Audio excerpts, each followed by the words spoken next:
बिस्मिल्लाहिर्रहमानिर्रहीम। जी नाजरीन, आज का एक इंटरेस्टिंग सवाल। अगर कोई बंदा नमाज पढ़ता है, नमाज पढ़ने के बाद उसे याद आया कि मेरा वुजू नहीं था। मसलन एक बंदा इशा की नमाज पढ़ता है, उसने इशा की नमाज मुकम्मल अदा कर ली, उसको बाद में पता चला कि मेरा वुजू था ही नहीं, मैंने इसी बगैर वुजू की नमाज पढ़ ली। क्या उसकी नमाज हो जाएगी या दोबारा वापस लौट आएगा? उलमा किराम इसके बारे में क्या फरमाते हैं, आइए इसका जवाब समाअत फरमाते हैं।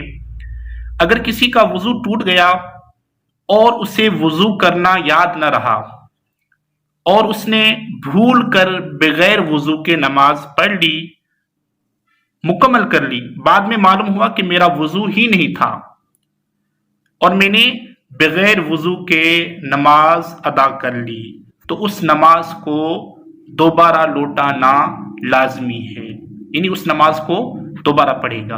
अल्लाह ताला हमें अमल की तौफीक अता फरमाए। इस तरह की इंटरेस्टिंग वीडियो के लिए प्लीज चैनल को जरूर सब्सक्राइब करें। अस्सलाम